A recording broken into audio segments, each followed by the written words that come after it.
What's going on, guys? Welcome back to WWE Network and Show, where I, Graham G. Matthews, break down all the original content I watch on the WWE Network and on Peacock. And today we're talking the September 30th, 2024 edition of Raw Talk. Megan Morant, Sam Roberts in the studio, opening up the episode as they should, recapping and replaying all the insanity and animosity from the closing moments of Raw with the last monster standing match, last man standing match, what have you, and Bronson Reed attempting to recover from the loss and realizing what had just happened with Seth Rollins costing him the win. They show Rollins endorsing Braun Strowman on the stage, his former tag team champion partner, mind you, albeit briefly from 5 years ago, but they are former tag team champions together once upon a time.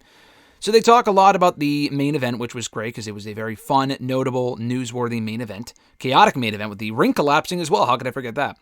They also replay Xavier Woods beating Rey Mysterio, albeit via nefarious means. Xavier Woods may or may not have intentionally tried to grab Rey's mask, although what was not disputable was the fact that he took advantage of it. And Megan Morant says as much as well when they get back to the studio. They also interview Jey Uso, Jackie Redmond does, and they talk about his championship celebration that opened Raw as the new Intercontinental Champion. I forgot to pick up on this while I was watching the show live. It wasn't until I saw it on Twitter after the fact that the Intercontinental title belt now has blue in it. How did I not realize that while watching Raw live? I thought that was really cool because it's a nice throwback to not the last championship belt they had, which does have blue in it. I'm looking at the white championship belt right now, not the current one. The current one is in white anyway. But like the belt they used from 2011 to 2020 and then a couple decades before that. I'm talking about like the egg-shaped belt from like the early 2000s. That had the blue worlds on it, the two blue globes on the sides of it, and now this one has that as well, which looks great. Long overdue, but it looks great. Anyway, so Jey Uso talks about why he's looking forward to defending his championship against Xavier Woods, a longtime rival, now friend. Maybe not be a friend for long, depending on Woods' actions in that matchup. We'll see. I'm looking forward to that matchup. That's going to be going down on next week's Raw. So back in the studio, they hype up Uso versus Woods for the Intercontinental Championship on next week's Raw. We then hear from Katana Chance and Kaden Carter backstage with Jackie Redmond again coming out of the commercial break. They also returned on Raw this week alongside Seth Rollins. I mean, you can kind of take a guess which return was bigger, but they were back on Raw on Monday night.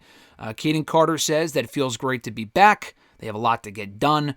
Katana Chance says they have a lot of fun, but listen, it's all about business now that they're back. The Pure Fusion Collective broke her face, and now it's personal. And as far as Alba Fire and Isla Dawn, I'm mixing up their two names, the Unholy Union are concerned, they had their chance at the tag team titles. They had their run with the tag team titles. Now it's their turn to get another shot at the WWE Women's Tag Team Championship. They replay the Gunther-Sami Zayn segment with Gunther again attacking Sami Zayn and this time actually accepting his challenge. That match goes down not at Bad Blood this weekend, but rather on Raw this week. Or coming Monday, rather, next Monday, which I was not expecting. I mean, I'll talk more about it on WrestleRant Radio on Thursday, but I really thought it would happen at the pay-per-view. I thought it would be a mistake to not do it at the pay-per-view, but honestly, if they're doing the Roman Reigns-Cody tag team match on Saturday and the Hell in the Cell match, Gunther and Sami would probably be happening in the middle. And you don't want to overshadow the One World Championship match on your show like that. So honestly, in retrospect, I kind of get it. They preview the match for next Monday. Sam Roberts says that all Sami Zayn needs is one good night. But he questions, will that one good night be next Monday night?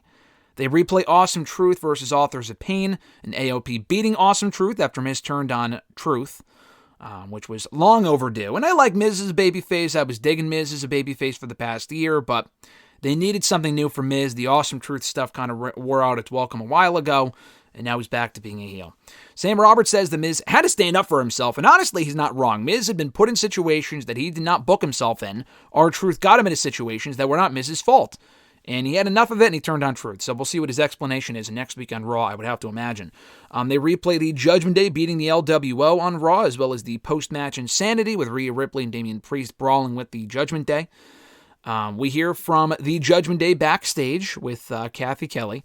And Liv Morgan says that everything that we saw on Raw was a part of their plan. Dominic says that he's not afraid of anything. He's not afraid of being behind bars. He's not afraid of being claustrophobic, whatever. He's ready for Saturday. And Finn Balor says that best friends become strangers. And he says that Priest will regret ever trusting him as his friend. And then to close out Raw Talk here, they run down the Bad Blood card for Saturday. All 5 matches, only 5, which I kind of understood. I totally was all for. with the international shows, because they take their time with the fucking entrances and shit, which they could do on Saturday too, but this is not an international show. This is taking place in fucking Atlanta. So, I mean, I know the show's opening or starting at 6 p.m. I'm not watching the show live. I'll be away on Saturday, so I'm going to be watching it probably the next day. I mean, this might be a clean-cut 3-hour show, which is great. I mean, I know Bash in Berlin was, but again, it was the international environment that kind of allowed them to drag out the entrances, and they waste a lot of time with like the commercials and shit on Peacock. I don't know if it was always that way. I don't think it was. But anyway, I really think they should add a 6th match. I'm all for less is more. I totally am down for that. But they really should have more representation on the show. There's the whole conversation going on right now where there hasn't been a singles match featuring a black talent in one of their pay-per-views in a few months, in at least 3 or 4 pay-per-views, which is completely correct. I think since Money in the Bank.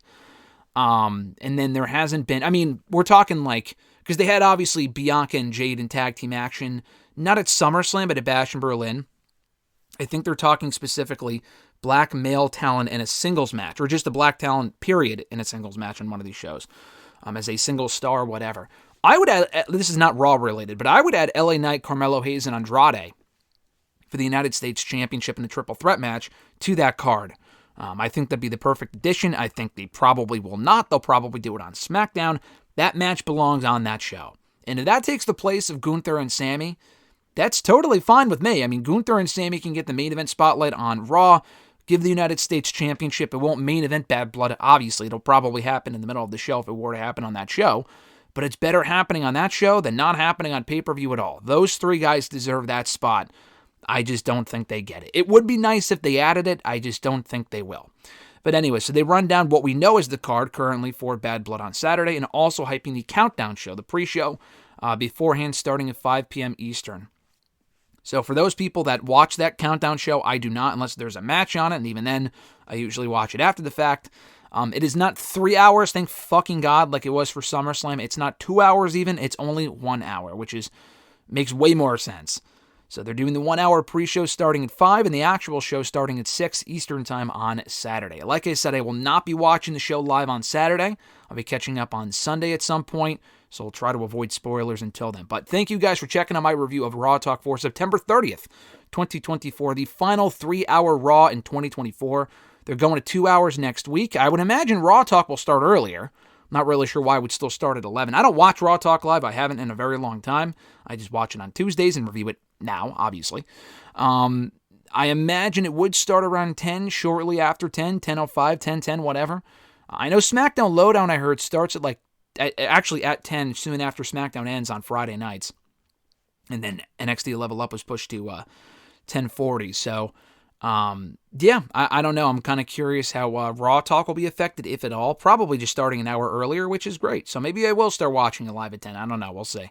But anyway, guys, thank you for so much for checking out my review. I appreciate it. Be sure to like the video, drop a comment, share the video, and subscribe to the channel for more daily content. Have an awesome one, folks. I'm Graham G. Matthews, and I'll catch your ass down the road.